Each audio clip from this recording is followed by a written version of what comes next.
అమ్మ జగన్ చేయించాడు. ఎక్కడ ఇల్లు ఉంటే అక్కడ కబ్జా చేయటం, ఎక్కడ పొలాలు ఉంటే అక్కడ కబ్జా చేయటం, ఎవరు ఏమైనా లాక్కోవటం దోచుకోవటం తప్ప ఏమీ చేయలేదు జగన్. పింఛను మేము 5:30కి ఇస్తున్నారు మాకు, మా అమ్మగారు వాళ్ళకి. వీళ్ళు ఎందుకు ఇవ్వలేకపోయారు పింఛను? 5:30 6ంటికి 10 రోజులు ఎందుకు సచివాలయం చుట్టూ తిప్పారు? మేము ఇచ్చే పింఛను వాళ్ళు ఎందుకు ఇవ్వలేకపోయారు అంటే వాళ్ళు కబ్జా చేసుకొని దోసుకుంటున్నారు, దాచుకుంటున్నారు. మేమేంటి ప్రజలకు సేవ చేస్తున్నాడు చంద్రబాబు నాయుడు. మరి ఇన్ని చేస్తున్నా కూడా ఇంకా అపోజిషన్ వాళ్ళు విమర్శలు చేస్తానే ఉన్నారు. రోజా కూడా అంటుంది మేనిఫెస్టోలో ఇస్తానన్న సూపర్ 6 పథకాల్లో ఈ ప్రభుత్వం ఫెయిల్ అయింది, ఈ ప్రభుత్వం ప్రజలకి ఏం చేస్తుంది అని అడుగుతున్నారు కదా. ఏం చేస్తున్నారు? ఆ కళ్ళు ఎవరన్నా దెంగాడా? చూస్తున్నారుగా, చెవులతో వింటున్నారుగా, కళ్ళతో చూస్తున్నారుగా, అన్ని చూస్తున్నారుగా. ప్రజలే మీకు చెప్పారుగా బుద్ధి, 11 సీట్లు ఇచ్చి బుద్ధి చెప్పారు. అయినా సిగ్గు లేకుండా మాట్లాడుతున్నారు రోజాది.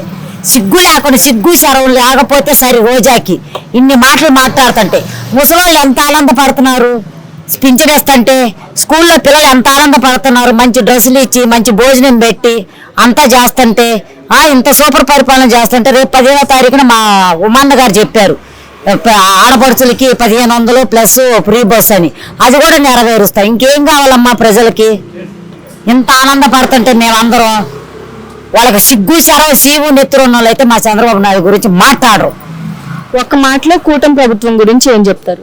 సూపర్ పరిపాలన, సూపర్ పరిపాలన, సూపర్ ముఖ్యమంత్రి, సూపర్ లోకేష్ బాబు, సూపర్ పవన్ కళ్యాణ్. మరి నిన్న చూసుకుంటే మెగా పేరెంట్స్ మీటింగ్ కి మరి చంద్రబాబు నాయుడు గారు, లోకేష్ గారు వెళ్ళడం జరిగింది కదమ్మా.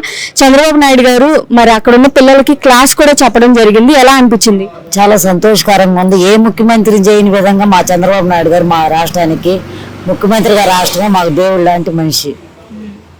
అలాగే మరి అక్కడున్న పిల్లలతో కలిసి భోజనం చేయడం కానివ్వండి, మరి ఆ పిల్లలతో కొంచెం టైం స్పెండ్ చేసి వాళ్ళతో సరదాగా ఉండడం కానివ్వండి, ఎలా అనిపించింది ఒక సీఎం అయి ఉండి? ఇది మాటల్లో చెప్పలేము. అంత ఆనందం అమ్మ మాకు చంద్రబాబు నాయుడు గారు, మాటల్లో చెప్పలేము. మేకు అది అంత ఆనందపడ్డారు పిల్లలు కానీ పేరెంట్స్ కానీ అందరం మేము చూసి.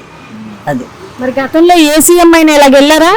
ఏ సీఎం ఎవడు చేశారు అసలు? నా జగన్మోహన్ రెడ్డి అసలు బయటకు వస్తేనే కదా వాడు ఏ ఇసుక ఎక్కడ మాఫీ చేద్దామా, ఏం చేద్దామా, ఎవడేం దొబ్బుతున్నాడా, ఎవడు ఇల్లు అమ్ముకు దొబ్బుతున్నాడా, ఎవడేం చేస్తున్నాడా, ఏ దొబ్బటం, ఏ జగరకి ఆ ఫైల్స్.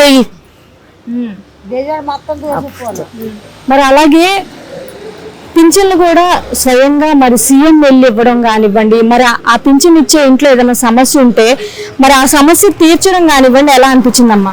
చాలా మంచి పరిపాలన అమ్మేది, సూపర్ పరిపాలన. చంద్రబాబు నాయుడు గారు ఇంటింటికి వెళ్ళటం, పింఛన్ ఇవ్వటం, వాళ్ళకి అమ్మటే ఇల్లు లేని వాళ్ళకి ఇల్లు ఇప్పించటం, ఇంత మంచి పరిపాలన ఎవరు వదులుకుంటారమ్మా? జగన్ చేయించాడు. ఎక్కడ ఇల్లు ఉంటే అక్కడ